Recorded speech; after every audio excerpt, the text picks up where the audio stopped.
దయాప్రాప్తురాలా, నీకు శుభము. ప్రభువు నీకు తోడై ఉన్నాడు. మరియా, భయపడకుము, నీవు దేవుని వలన కృప పొందితివి. ఇదిగో, నీవు గర్భము ధరించి కుమారుని కని ఆయనకు యేసు అను పేరు పెట్టుదువు. ఆయన గొప్పవాడై సర్వోన్నతుని కుమారుడనబడును. నేను పురుషుని ఎరుగని దాననే, ఇది ఎలాగు జరుగును? పరిశుద్ధాత్మ నీ మీదికి వచ్చును, సర్వోన్నతుని శక్తి నిన్ను కమ్ముకొనును గనుక పుట్టబోవు శిశువు పరిశుద్ధుడై దేవుని కుమారుడనబడును. ప్రభు దాసురాలను, నీ మాట చెప్పున నాకు జరుగునుగాక.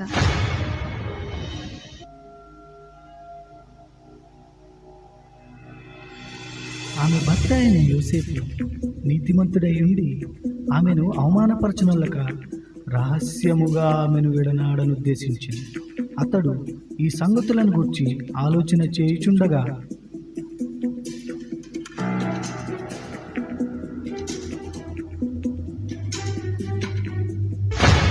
దావీదు కుమారుడైన యోసేపు, నీ భార్య అయిన మరియను చేర్చుకొనుటకు భయపడకుము.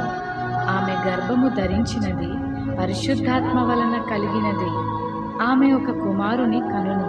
తన ప్రజలను వారి పాపముల నుండి ఆయనే రక్షించును గనుక ఆయనకు యేసు అను పేరు పెట్టుదువు.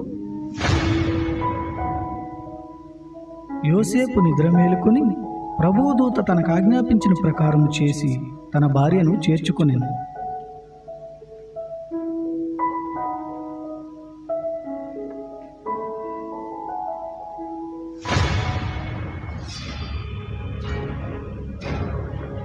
ఇందు మూలముగా 50 మంది ప్రజలకు తెలియజేయమనగా, ప్రజా సంఖ్య రాయవలనని కైసర్ ఆగుస్తూ నిర్ణయించడం వలన ప్రజలంతా తమ తమ స్వగ్రామాలకు వెళ్లి ప్రజా సంఖ్య రాయించుకోవాల్సిందిగా తెలియజేయడమైనదహో.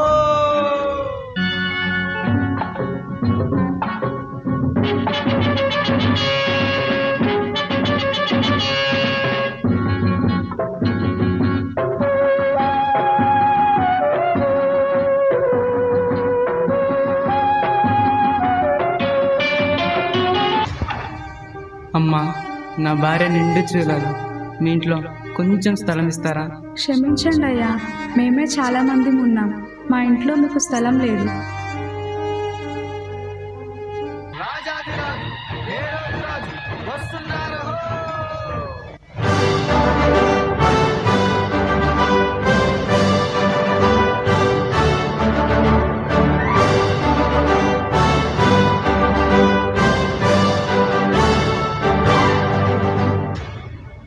రాజైన హేరోదు దినములలో యూదా దేశపు బెత్లెహేములో యేసు పుట్టిన పిమ్మట, ఇదిగో, తూర్పు దేశ జ్ఞానులు యెరూషలేముకు వచ్చి, యూదుల రాజుగా పుట్టినవాడు ఎక్కడా?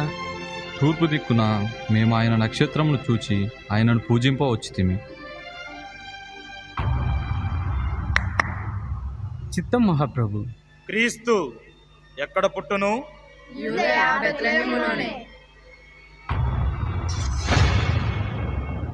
సరే, మీరు వెళ్ళి ఆ శిశువు విషయమై జాగ్రత్తగా తెలుసుకొనగానే నేను వచ్చి ఆయనను పూజించినట్లు నాకు వర్తమానము తెండి.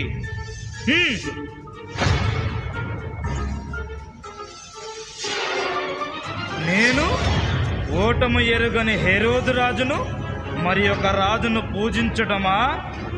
అసంభవం.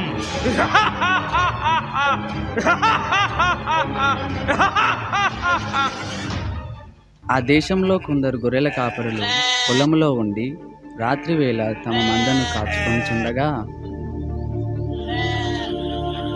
ఈరేసా ఈ చలి చంపేస్తుందిరా, ఈ చలికి గొర్రెలెట్ చేత ఏట్రా మళ్ళీ ఈరేసా. ఏం చెప్పను రా మల్లేసా, ఈ చలికి మనల్ని కాసుకోవడం పెద్ద బాధగా ఉంటే బుర్రలు కూడా గాయాలేంట్రా. భయపడకుడి, ఇదిగో ప్రజలందరికీ కలుగబో మహా సంతోషకరమైన సువర్తమానము నేను మీకు తెలియజేయుచున్నాను. దావీదు పట్టణమందు నేడు రక్షకుడు మీ కొరకు పుట్టియున్నాడు. ఈయన ప్రభు అయిన క్రీస్తు. దానికిదే మీ కానవాలు. ఒక శిశువు పొత్తి గుడ్డలతో చుట్టబడి ఒక తొట్టిలో పండుకొని ఉండుట మీరు చూచెదరు. మన కోసమే బెత్లెహేంలో యేసయ్య పుట్టాడంట. అవునరా మల్లన్న, బెత్లెహేంలో మన కోసం యేసయ్య పుట్టాడంట్రా. రండ్రా రండి, ఎలా రండ్రా, త్వరగా వెళ్ళి యేసయ్యని చూద్దాం. పదండ్రా పదండ్రా బాబు పదండ్రా.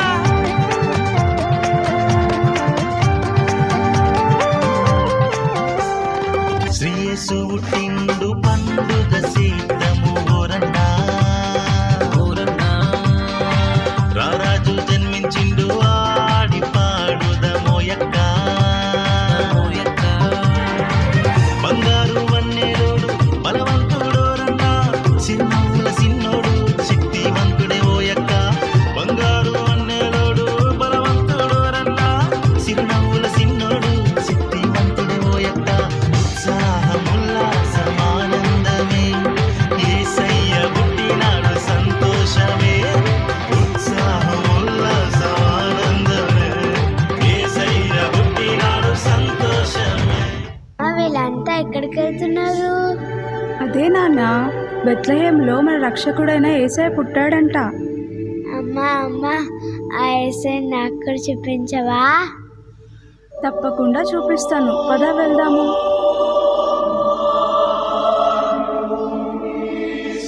అబ్బా, యేసయ్య ఎంత ముద్దుగున్నాడో.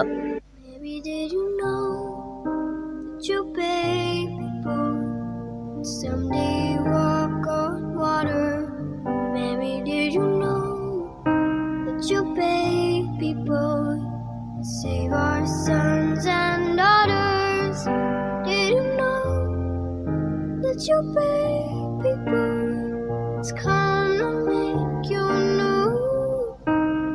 This child that you deliver will soon deliver you.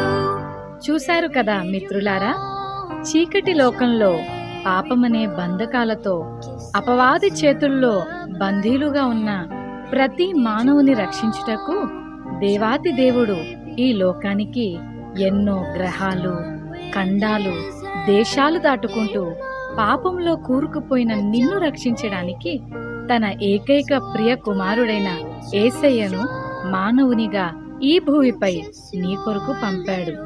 నిజ క్రిస్మస్ ఆనందం విందు వినోదాల్లో లేదు, కానీ నీ హృదయంలో క్రీస్తు ఉండటమే నిజమైన క్రిస్మస్.